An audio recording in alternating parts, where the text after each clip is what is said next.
مرحبا بكم في ديكسيلو. القناة هذه المخصصة للناس اللي تحب تحترف تحليل المعلومات، واللي تحب تكون محينة للمعلومات متاعها في عالم الداتا والداتا اناليسيس. اول برنامج باش نبداو بيه في القناة متاعنا هو اكسل، على خاطر اكسل اكثر برنامج مستعمل في مجالات الكل. واول سؤال مش نسالوه هو شنو هو اكسل.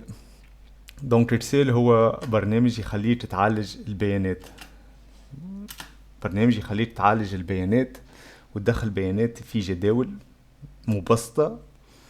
وحسب خبرتك في التعامل مع اكسل تنجم تخرج من البيانات هذه معلومات ما كنتش نجم تشوفها الا ما تستعمل اكسل. اكسل يخليك تخزن وتنظم وتعالج المعلومات هذه اللي دخلها، يخليك تحللها ويخليك تخرج باستنتاجات وتعمل تقارير،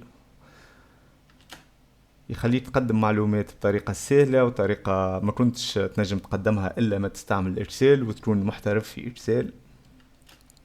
ويخليك تقدم المعلومات بصفة تخلي أصحاب القرار ولا حتى أنت باش تاخو قرارات ما كنتش نجم تاخوها إلا ما عالجت المعلومات هذه عن طريق إكسل وحينتها.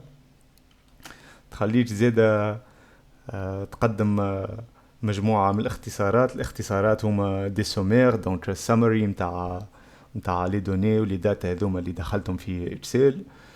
وتخليك تعمل ما يعبر عنه بلوحات القيادة لي داشبوردز، وحتى تنجم تعمل دي داشبوردز انتراكتيف، معناتها تحط معلومات وتخلي الناس تختار دون فاسون انتراكتيف المعلومات اللي تحب عليها واللي تعاونها باش تستعمل المعلومات هذه وتستخلص قرارات.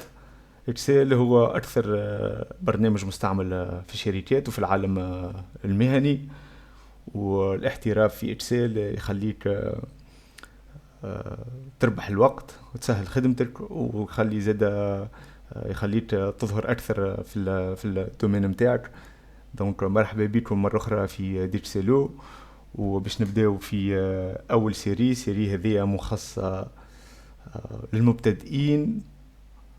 باش نبداو بإكسل من المستوى متاع المبتدئ اللي ما يعرفش حتى يحل إكسل لنوصلوا الاحتراف ونوصلوا مع بعضنا نحضروا دي بروجي كاملين. دونك فيهم لي داشبوردز وفيهم اناليز افونسي، و ان شاء الله تكون السيريا ذي مفيدة للناس الكل، وإن شاء الله تتعلموا معنا برشا حاجات نجم تعاونكم في خدمتكم وحتى في حياتكم اليومية، على خاطر إكسل نجموا نستعملوه ياسر في حياتنا اليومية وباش نشوفوا أمثلة على هذا. دونك مرحبا بكم مرة أخرى في ديكسيلو، وإن شاء الله تكون القناة هذه في المستوى.